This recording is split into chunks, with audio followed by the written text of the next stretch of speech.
must learn that the dregs of my thought, my dreams, are the speech of my soul. I must carry them in my heart and go back and forth over them in my mind like the words of the person dearest to me. Dreams are the guiding words of the soul. Why should I henceforth not love my dreams and not make their riddling images into objects of my daily consideration? You think that the dream is foolish and ungainly. What is beautiful? What is ungainly? What is clever? What's foolish? The spirit of this time is your measure, but the spirit of the depths surpasses it at both ends. Only the spirit of this time knows the difference between large and small, but this difference is invalid, like the spirit which recognizes it. The spirit of the depths even taught me to consider my action and my decision as dependent on dreams. Dreams pave the way for life, and they determine you without you understanding their language. One would like to learn this language, but who can teach and learn it? Scholarliness alone is not enough. There's a knowledge of the heart that gives deeper insight. The knowledge of the heart is in no book and is not to be found in the mouth of any teacher, but grows out of you like the green seed from the dark earth. Scholarliness belongs to the spirit of this time, but this spirit in no way grasps the dream, since the soul is everywhere that scholarly knowledge is not. But how can I attain the knowledge of the heart? You can attain this knowledge only by living your life to the full. You live your life fully if you also live what you have never yet lived, but have left for others to live or think.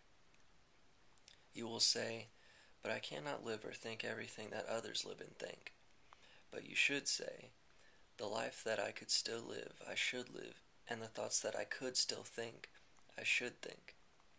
It appears as though you want to flee from yourself, so as not to have to live what remains unlived until now. But you cannot flee from yourself. It is with you all the time and demands fulfillment. If you pretend to be blind and dumb to this demand, you feign being blind and deaf to yourself. This way you will never reach the knowledge of the heart. The knowledge of your heart is how your heart is. From a cunning heart you will know cunning.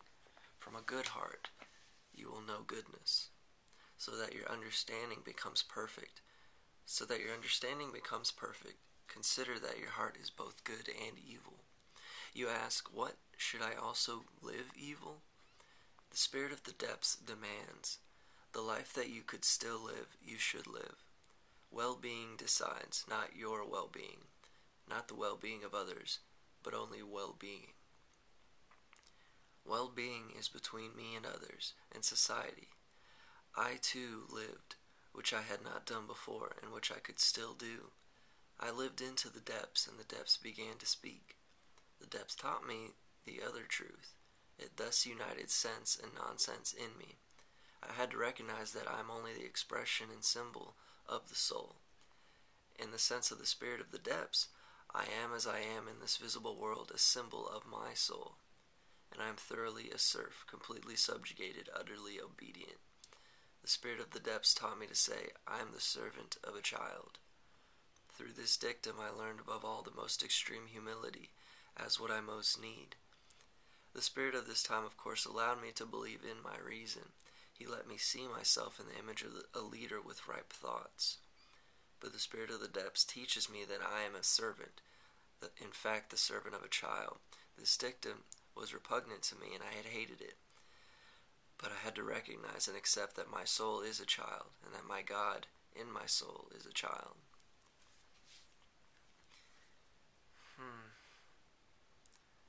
Let me skip here. My God is a child, so wonder not that the spirit of this time in me is incensed to mockery and scorn. There will be no one who will laugh at me as I have laughed at myself. Your God should not be a man of mockery. Rather, you yourself will be the man of mockery. You should mock yourself and rise above this. If you have still not learned from this the old holy books, then go there, drink the blood and eat the flesh of him who was mocked and tormented for the sake of our sins, so that you totally become his nature. Deny his being apart from you. You should be himself, not Christians, but Christ. Otherwise you will be of no use to the coming God. Is there anyone among you who believes he can be spared the way? Can he swindle his way past the pain of Christ? I say, such a one deceives himself to his own detriment. He beds down on thorns and fire. No one can be spared the way of Christ, since this way leads to what is to come. You should all become Christ's. You do not overcome the old teaching through doing less, but through doing more. Every step closer to my soul excites the scornful laughter of my devils, those cowardly ear whisperers and poison mixers. It was easy for them to laugh, since I had to do strange things. I chose this section, it's called Soul and God, because it summarizes kind of the existential shift from the Christian God to your own God. But the irony of the old Christian God is that they wanted to see themselves as Christians, not Christ. And near the end, he says, my God is a child. And the whole innocence factor stems from Swedenborg, I believe, because he realized that the wiser an angel was, the more innocent he appeared, because he was fully subjugated into service and love of God. And it's like, the smarter you think you are, the dumber you are. I mean, the smarter you know you are, the dumber you appear. And throughout the Red Book, there's all allusions to Christ. It's all Christ, Christ, Christ. And the huge opposition in this is to sort of see your heart as capable of evil and not only love. He's trying to say that we are capable of producing evil, and it's the same power that can produce love. It's the same element, but a different driving force. And in the skies at this time, I gave an astrological reading.